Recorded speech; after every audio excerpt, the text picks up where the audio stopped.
여러분 이분들이 누군지 아세요? 누군지 아시겠습니까? 우리하고 아주 친근한 분들입니다. 다만 지금 이제 이분들 이름을 한자로 적었기 때문에 저분들 누구지? 이렇게 이제 궁금해하실 텐데 사극에 아주 자주 나오는 분이에요. 한 분은 날마다 아주 부지런히 마당을 씁니다. 마당을 쓰시는 분이에요.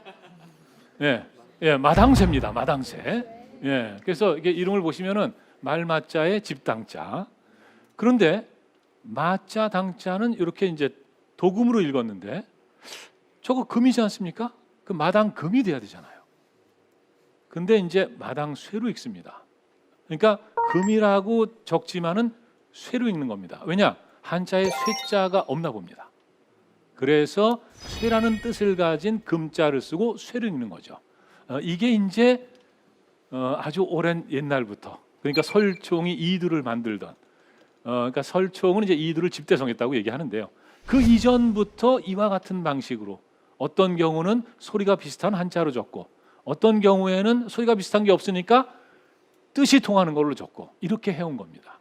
그래서 이제 한 분은 마당쇠고요. 그 옆에 있는 분은 요즘에 이제 의리하면은 영화 배우 김보성 씨를 먼저 얘기해요. 그런데 과거에는 바로 이분이었습니다. 의리의 사나이 돌쇠. 이 돌자가 재밌어요. 이 돌자는 중국에 없는 한자입니다. 이거는 우리가 만든 거예요. 조선시대.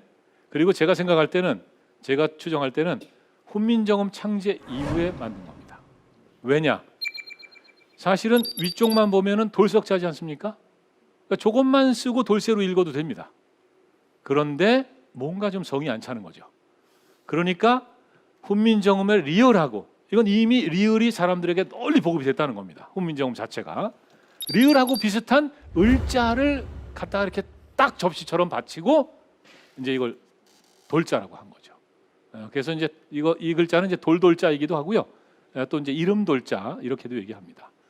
이 마당쇠와 돌쇠, 이 어르신들이 그러니까 이제 조선 시대 중기에 뭐 18세기 이런 때 그 노비 문서 같은데 또는 토지 이 매매 문서 같은데 등장을 합니다. 이 얘기는 뭐냐면요.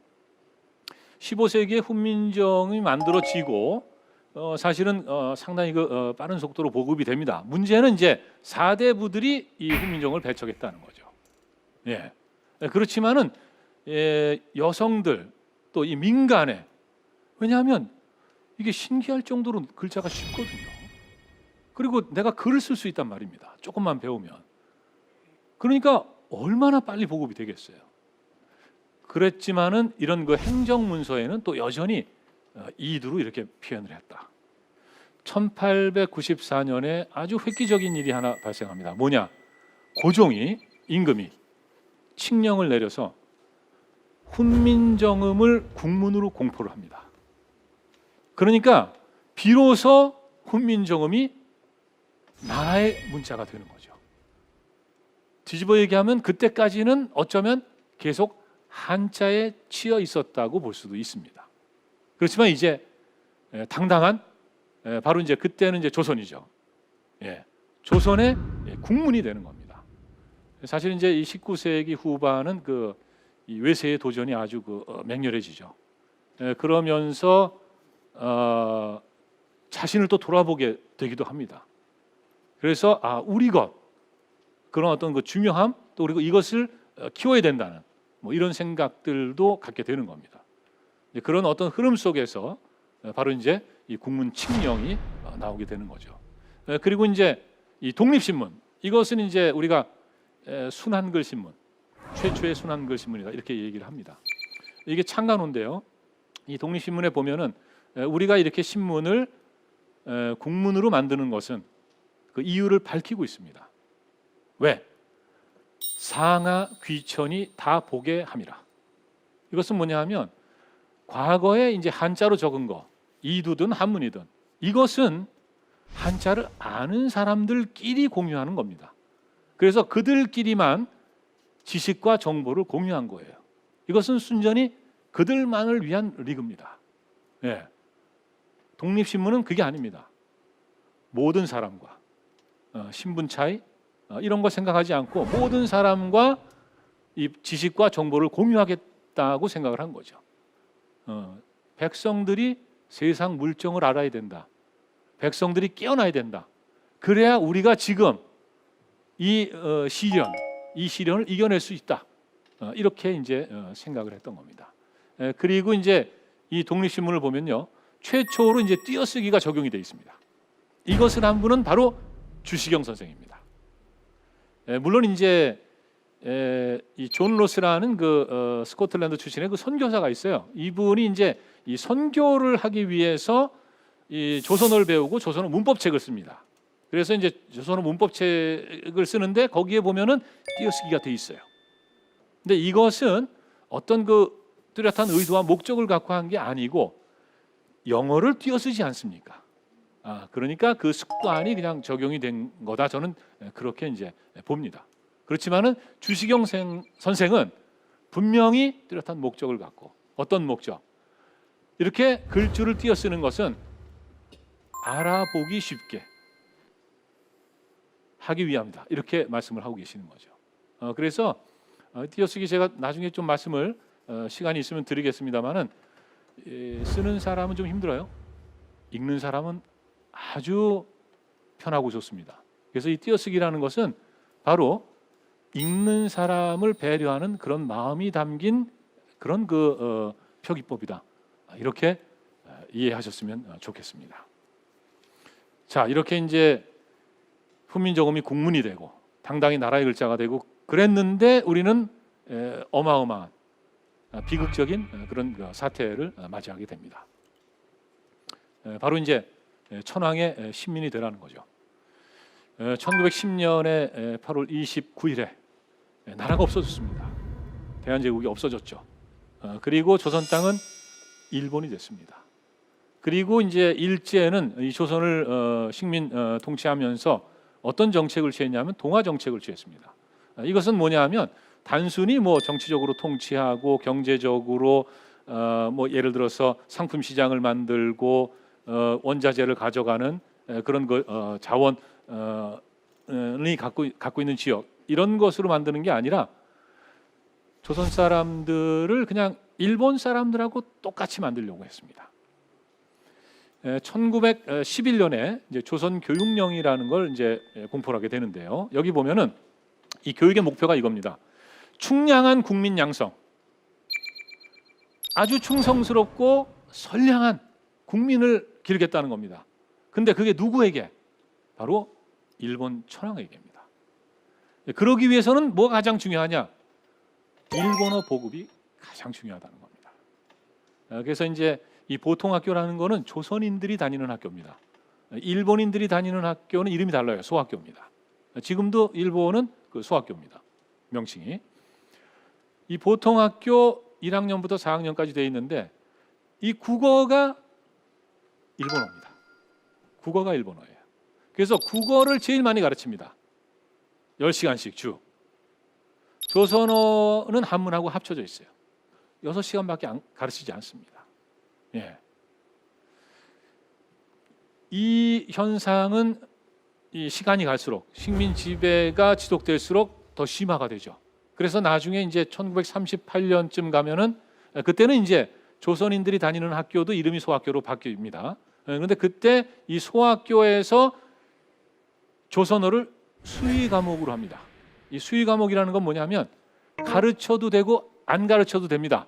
그 학교장의 재량에 따라서. 그런데 그 시점쯤이면 이제 학교장들은 대개 일본 사람이고 그런 일본 사람들은 조선 총독부의 의도를 누구보다도 잘 알고 잘 읽죠. 그러니까 이것은 가르치지 말란 얘기네. 그래서 실제 이제 안 가르치게 되는 겁니다. 그리고 1941년에는 학교 이름이 국민학교로 바뀌는데요. 예, 사실 저 어렸을 때는 국민학교입니다. 제가 졸업할 때는. 그런데 이제 지금 이제 초등학교가 됐죠. 근데 이제 일제 때 바로 이 국민학교라는 이름이 등장을 한 거예요. 그리고 국민학교에서 완전히 조선어 과목을 그냥 폐지합니다.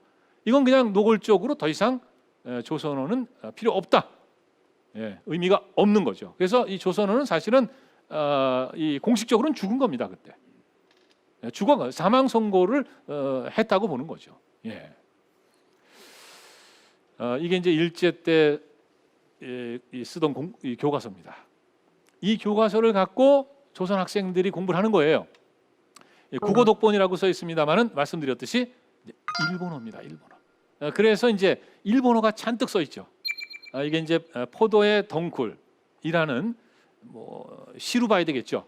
이런 것들을 일본어로 이제 학습을 한다. 국어 시간에. 그리고 역사 시간에는 더 이상 단군은 가르치지 않습니다. 단군은 이제 고조선을 건국한 우리 역사의 이제 시조라고 우리는 알고 있죠. 우리 단군 할아버지의 자손이다 이런 얘기하지 않습니까? 그래서 아주 옛날 분이지만 유구하게 이 한국 사람들, 이 한민족의 머릿속에는 단군 할아버지가 살아 계신 겁니다. 그런데 이때는 이제 단군 할아버지도 돌아가시는 거예요. 왜? 역사 시간에는 천황의 역사를 가르칩니다. 그래서 일본의 건국 신화에 나오는 아마테라스 오미카미, 이런 천조 대신을 가르치는 거죠. 천조 대신이 이렇게 나라를 세웠다. 그럼 이런 교육을 받고 예를 들어서 어렸을 때부터 한 20살쯤 성인이 될 때까지 성장을 했다. 그러면은 정말로 동화되는 겁니다. 일본 사람이 될 가능성이 아주 높아요. 예, 그게 바로 일제의 그 조선 식민 지배의 목표였던 겁니다. 근데요, 그 바탕에는 아마 이런 분들의 생각이 깔려 있었다고 봐야 합니다. 일본어를 만든 남자라는 별명을 갖고 있어요. 우에다 카즈토시라는 분인데, 우리에게는 뭐 굉장히 생소하죠. 근데 이분이 독일에 뭐 유학도 하고 갔다 오자마자 이 도쿄 제국대학의 교수를 합니다. 그런데 이분이 독일에서 어떤 걸 배우냐 하면은 이 언어라는 것은 단순히 의사소통을 하는 수단이 아니고 그 언어를 사용하는 민족의 역사와 어떤 정신과 이 사상이 담겨 있다. 그리고 이 언어는 민족과 운명 공동체다. 이런 어떤 그 사조를 배워오는 겁니다. 피테가 그런 얘기를 했다 그러죠. 언어를 보존한 민족은 살아남고 언어를 보존하지 못한 민족은 사라진다. 바로 그와 같은 겁니다. 언어 사상관이라고도 이제 얘기를 하는데요. 그래서 1894년에 이 국어와 국가라는 강연을 하면서 이런 얘기를 합니다. 일본어는 일본인의 정신적 혈액이다. 그러니까 이 육체적 혈액은 이게 흐르고 있어요, 몸 안에. 일본어가 바로 정신적 혈액이라는 겁니다.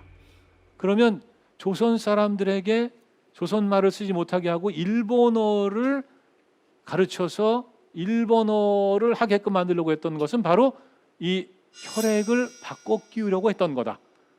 이렇게도 말씀드릴 수 있습니다. 굉장히 그 위험한 그런 상황이었죠.